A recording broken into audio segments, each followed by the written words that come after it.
Hãy subscribe cho kênh Ghiền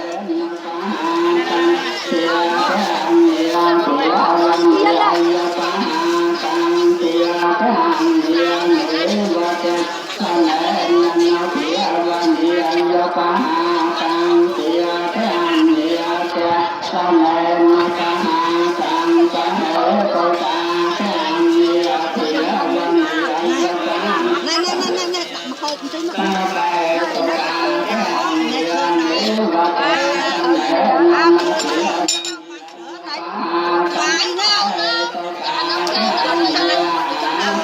để không bỏ lỡ những video hấp dẫn.